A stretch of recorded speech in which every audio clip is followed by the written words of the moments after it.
Hey guys, I'm Rob from DwarvenKegger and welcome back to another episode of Cooking with Rob. Today we're going to be doing a ground turkey patty melt. It is consisting of some ground turkey that has some pretty good seasonings in it. You've got your bread with butter like you're going to do back from our grilled cheese episode. Some onions, you've got cheese, and then there's a special sauce that I'll give a little tutorial at the end on how to make. That way you can put it on nice and heavy as you would like it. As always, don't forget that we have our nice wet cloth just to clean up after ourselves and make sure everything's okay. I'm going to go ahead and turn this bad boy on. While it heats up a little bit, I got a little oil in the pan, you can see. While it heats up a little bit, I do want to say that I'm drinking a Stiegl Radler. It is a grapefruit radler, so it's essentially grapefruit juice and like a malted beverage, like with beer. It's not too bad. It's nice and light. It reminds me of summer. It reminds me of spring. It tastes straight up like grapefruit juice. And there's alcohol in it, so it's nice. So while I'm waiting on this to warm up, you guys will notice I have some pretty awesome drawings in the background here, drawing/painting. These are done by a local artist named Katie Chang.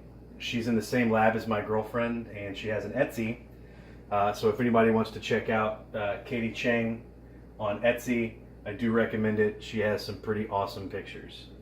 Okay, so this should be nice and hot.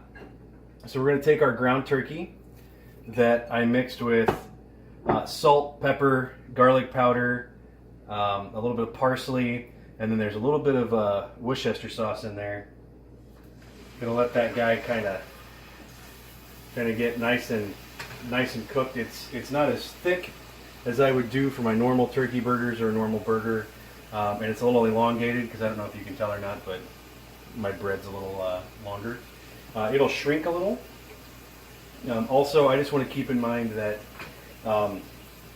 I'm not washing my hands in between this, but if you're going to serve this to somebody, you should probably not be filthy hobbitses and actually wash your hands in between touching your raw ground turkey and your breads and your cheeses and stuff like that. Okay, so we're going to let it get brown on both sides, and then we're going to let it cook all the way through. If you're a stickler for making sure that it's fully cooked without any question, I would recommend temping it. You don't need to get it to about 165, which is what poultry should be cooked to. So today I'm also using a Gunther Wilhelm nigiri. This is actually my one of my favorite knives because I actually use it for cutting all of my vegetables and fruit at work. If you guys want me to, I'd be more than happy to do a tutorial or at least like a show and tell of my knife kit that I use on a regular basis. Make sure you comment, let me know if you want me to do that or not. Also, by all means, please hit that subscribe button. It helps out a lot when you guys find this and you guys subscribe to it. It really makes us feel good, and it's nice to see that we have fans out there. So please, by all means, hit that subscribe button. So we're just going to flip it over. You can see it's starting to get a nice little brown to it. We're going to let this go for a few minutes, and then when you see it again, that's going to be fully cooked. Alright guys, I'm going to go ahead and do this quick tutorial while the meat patty is cooking. So we're going to do a little bit of this like Thousand Island or Russian dressing. You want to start with a little bit of ketchup. You're going to start with a little bit of mayo. I use light mayo from Meyer. It's I think it has a good taste to it and everything, plus it's pretty cheap. And then you would do a little bit of sweet relish. I'm going to mix that together. I usually do a little pop of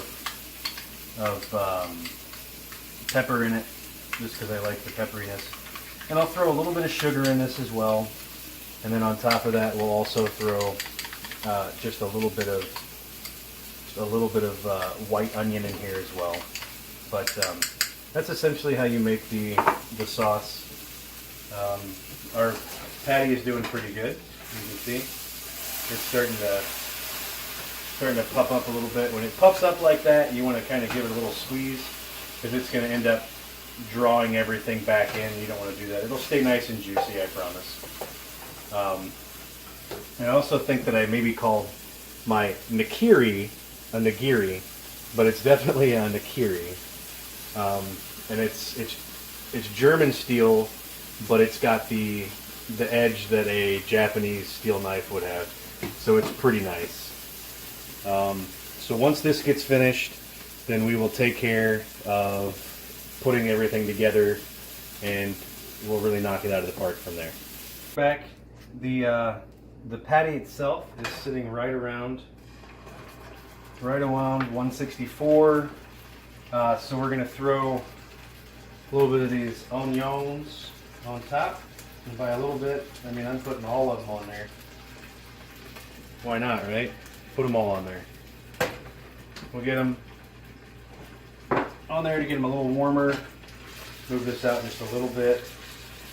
The temps still sit, you know, close to medium, a little bit higher than that. I like to take my cheese and I like to put it over the onions, and I like to put it over the patty while I wait on the buttered side to get nice and crispy. Crispy. So I was thinking, this doing like a turkey burger melt always makes me think of, there's this really crappy horror film that I've seen a few times when I was younger.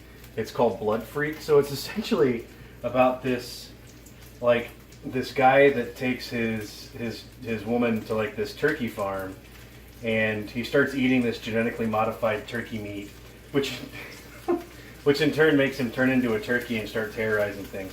It's pretty much the greatest film ever made. You really should check it out. Like I said, it's called Blood Freak. So in honor of that, we're going to call this the Blood Freak Turkey Patty Melt.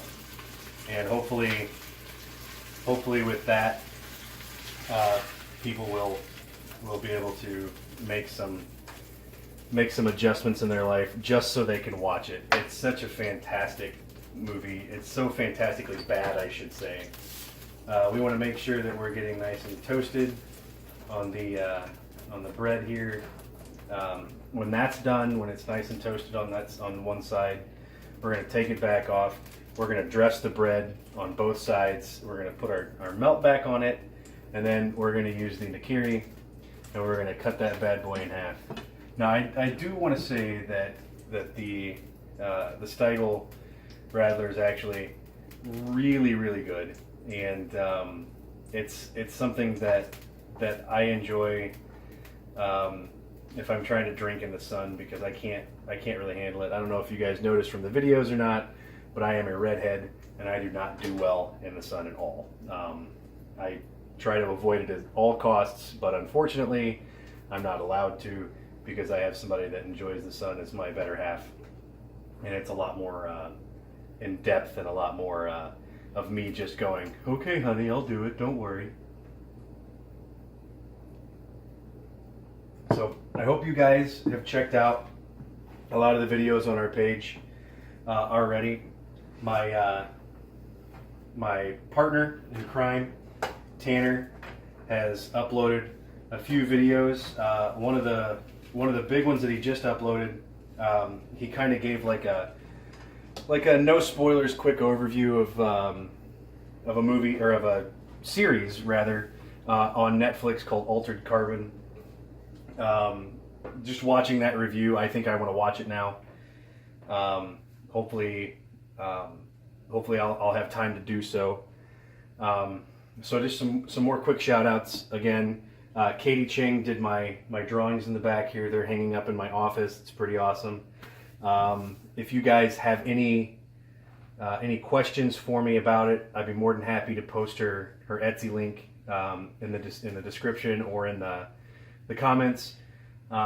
Is there anything you guys would like to see me cook? Because I'd be more than happy to take some take some ideas from you guys and kind of throw them out there. Later on, I think I'm going to do a beer pairing video where I talk. It might actually end up being a series where I talk about certain beer pairings for certain types of meat, certain types of like dishes and stuff like that. What the main take would be from, you know, like the experts, I guess you could say, and then what I feel goes better with stuff like that. Please, by all means, hit that subscribe button. You know, it's always nice when somebody hits that button and we get more subscribers. It's always awesome. As you can see, it's nice and crunchy now. So we're gonna keep that going. We're gonna pull the side also. We're gonna go ahead and we're gonna pull this off of the heat, turn it off, pull it away. We want to make sure we wipe down a little bit. Kind of important. I'm sure we got a little splatter here and there. So from there, we're going to put the dressing on it. It's going to be a little heavy on the dressing because I'm actually a really big fan. And don't forget, the dressing has Thousand Island in it, or it is a Thousand Island type dressing. It's got relish, mayo, ketchup, sugar, and a little bit of white onion. It's going to create a nice contrast to the actual burger and the onions. So we're going to get that bad boy stacked right there. As you can see, it's not a traditional patty melt. I don't like to put it in and then squeeze it down and put it in and squeeze it down. I like mine to be nice and thick because I'm a hearty eater. So what we're going to do, we're going to cut it just like that. And as you can see, beautiful. Hey guys, thanks for watching, and please don't forget to hit that subscribe button. Let me know if you have any comments about what I'm making, if you have anything else you'd like me to tell you about. I'd be more than happy to clarify. Thanks guys, and cheers.